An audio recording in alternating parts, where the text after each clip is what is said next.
Teman-teman, entah kenapa dan fenomena apa ini, penistaan terhadap agama Islam kian hari kian marak di negeri kita. Negeri yang mana Islamnya adalah mayoritas dan azas negaranya adalah Pancasila dan ketuhanan yang Maha Esa adalah menjadi sila pertama. Tetapi entah mengapa penegakan hukum pada pelaku penista agama seakan begitu lemah. Lalu, di manakah letak keadilan itu? Bagaimana kira-kira pandangan ulama Aswaja tentang hal ini? Lalu adil itu misalnya mufassir menafsir, adil itu menyamakan di antara dua orang konflik.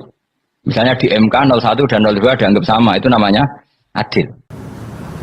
Jadilah kamu sekalian orang-orang mukmin penegak kebenaran. Penegak kebenaran.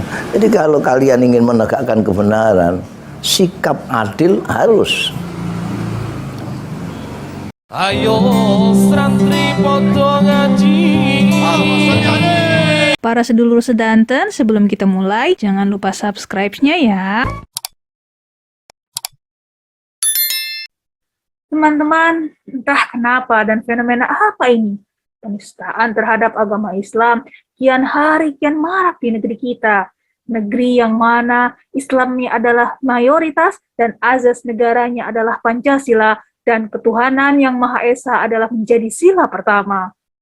Tetapi entah mengapa penegakan hukum pada pelaku penista agama seakan begitu lemah. Setidaknya, sejak pelantikan Jokowi menjadi presiden di tahun 2019, sudah lebih dari 10 kasus penistaan agama.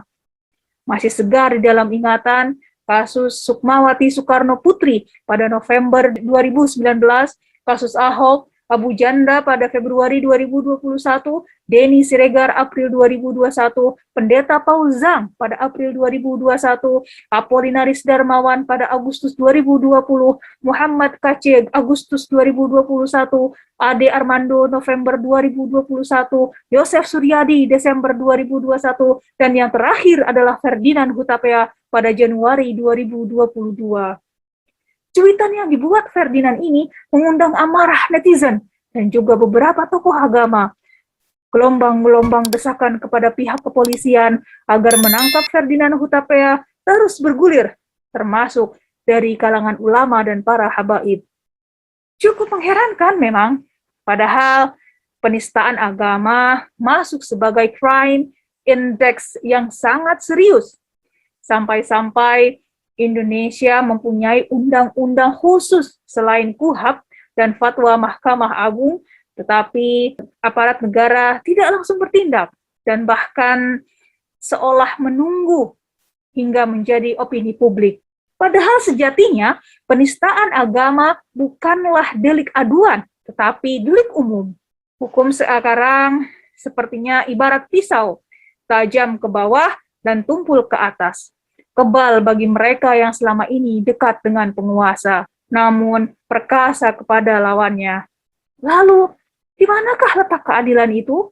Yuk, mari kita simak bersama pemaparan makna keadilan yang akan disampaikan oleh Gus Baha. Ikdilu, kamu harus berbuat adil. Lalu adil itu misalnya mufassir menafsir, adil itu menyamakan di antara dua orang konflik. Misalnya di MK 01 dan 02 dianggap sama, itu namanya adil. Itu kan dawe mufassir. Atau misalnya gini, Allah bilang gini ke saya, hak kan ada di kiai sing adil. Terus adil ditafsiri orang, adil itu menyamakan sesama murid, haknya sama. Nah, tapi bisa saja adil itu di luar itu semua. Misalnya gini, ternyata adil menurut Allah gini, adil maknanya seimbang, apa? Adil itu maknanya apa? Seimbang. Lalu keseimbangan seorang hamba adalah dia ingat Allah lebih banyak. Karena ini bandul yang benar-benar nyata. Allah itu nikmatnya nyata. Sehingga ketika saya sebagai orang alim, ingat saya alim itu karena Allah. Dikasih ilmu Allah, dikasih cerdas Allah, dikasih semuanya dari Allah. Sehingga saya itu tidak merasa kumuluhur pada kalian. Karena semua ini dari Allah.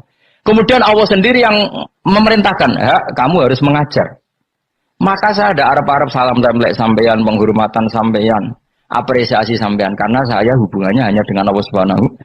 Itu namanya adil, meletakkan sesuatu proporsional. Itu juga adil namanya. Tapi adil yang dijelaskan ulama beda-beda tadi. Ada mengatakan adil adalah proporsional, antara murid, antara keluarga dan murid. Meskipun kamu senang mulang, jangan merantarkan keluarga, itu tidak adil. Itu kan versi, no? Maksudnya Mbah Mun, kamu jangan terjebak versi-versi dalam tafsir. Paham ya? Karena Allah hanya ngendikan i'dilu wa aqrabu. Paham ya? Tapi kan penjelasan adilnya orang versi. Paham ya? Ada yang nulis adil adalah meskipun mimpin masyarakat, ya ingat keluarga. Karena sintu kang wayo oleh nafsirin adil, adil adalah karena laki tidak cukup istri satu, maka ya kan ya repot kan. Tapi kalau kadung istrinya 3 atau 4, adil adalah harinya sama meskipun janda dan perawan. Jadi sing lanang gak adil adalah proporsional. Sing wis suwi dikumpuli dikurangi. Yang baru ya mungkin enggak kalau nuruti. Mungkin enggak. Ya, tapi itu kan versi, nama. Teman-teman, demikian tadi pemaparan tentang keadilan oleh Gus Baha. Keadilan sejati itu tak pernah membedakan. Keadilan juga berarti bahwa hukum harus berlaku pada siapapun. Plato, salah satu filosof terbesar, menegaskan bahwa keadilan merupakan keutamaan terpenting yang bisa dimiliki oleh manusia, dan keadilan harus bersifat retributif. Apa maksudnya? Yaitu adalah bahwa pelaku kejahatan semestinya dihukum sesuai dengan kesalahannya serta sesuai dengan hukum yang berlaku. Untuk pemaparan lebih lengkap, mari kita simak apa yang disampaikan oleh Gus Mus berikut. Yang sangat penting karena itu diulang-ulang di dalam Al-Qur'anul Karim, di dalam kitabnya umat Islam, yaitu sikap adil. Dalam bahasa Jawa, jejeg. Banyak sekali, bahkan ada yang selalu diucapkan oleh khotib pada waktu Jum'ah. Innallaha ya'murukum bil adli wal ihsan. Ada ya ayyuhalladzina amanu kunu qawwamina lillah syuhada'a bil qist wala yajrimannakum sana'anu qaumin ala alla ta'dilu i'dilu wa aqrabu littaqwa. Ini di surat Maidah 8 itu ada itu. Di surat An-Nisa ayat 135 itu awalnya hampir sama. Ya ayyuhalladzina amanu kunu qawwamina, bukan lillah tapi bil qisti syuhada alillah. Jadi ketika di surat Maidah itu kunu qawwamina lillah syuhada bil qist, di surat Nisa kunu qawwamina bil qist syuhada alillah. Seolah-olah ini memberikan pengertian kepada kita. Ini kalau tidak adil, tidak bil qisti, tidak lillah. Kalau lillah bil qisti. Sulitnya al-qist adil ini karena kita itu mempunyai yang namanya atifah, mempunyai emosi yang karakternya condong ke sana, condong ke sini. Condong ke sana benci, condong ke sini cinta. Karena itu Rasulullah Shallallahu Alaihi Wasallam selalu mengajarkan sikap tengah-tengah. Adil itu tidak bisa dilakukan oleh mereka yang ekstrim ke sini, ekstrim ke sini. Anda kalau terlalu benci, Anda tidak bisa adil. Anda terlalu cinta, tidak bisa beradil. Karena adil itu di tengah. Sedangkan terlalu cinta itu ke sini, terlalu benci itu ke sini. Dengan sikap tengah-tengah, kita bisa menjaga lebih mudah agar kita bersikap adil. Ada yang menarik di dalam surat Al-Maidah terusannya itu, wala yajrimannakum sana'anu qaumin ala alla ta'dilu. Ingat, dalam awal surat ini adalah kunu qawwamin. Jadilah kamu sekalian orang-orang mukmin penegak kebenaran. penegak kebenaran. Jadi kalau kalian ingin menegakkan kebenaran, sikap adil harus.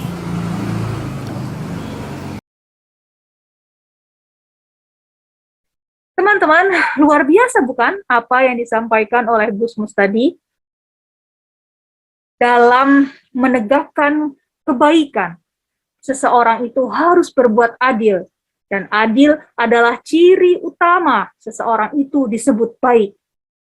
Karenanya, jika pemerintahan Pak Jokowi hendak dikatakan baik, sudah seyogianya harus berani menegakkan keadilan dan menindak siapapun yang menghina agama Islam tanpa pandang bulu. Mungkin pemerintahan Pak Jokowi bisa belajar pada ketegasan Orde Baru atau pada pemerintahan dari Pak SBY yang begitu tegas kepada para bocomoroh penista agama. Kita lihat kasus Aswendo Atmowiloto di zaman Orba, kasus Dia Eden Muhammad Shodiq di zaman SBY sebagai sebuah contoh.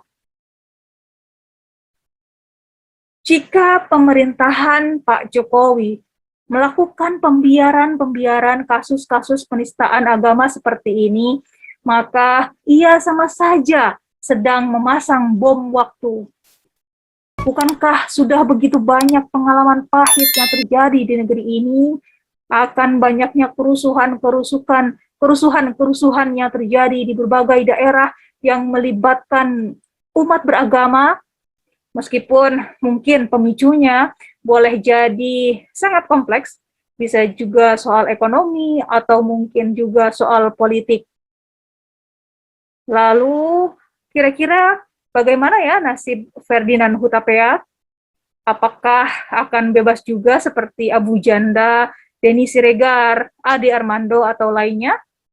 Ataukah seperti kasus Ahok yang harus ada tekanan publik terlebih dahulu hingga akhirnya berakhir di meja hijau? Bagaimana menurut pendapat teman-teman semua? Ada pendapat lainkah? Yuk silahkan tulis komentarnya di kolom komentar ya.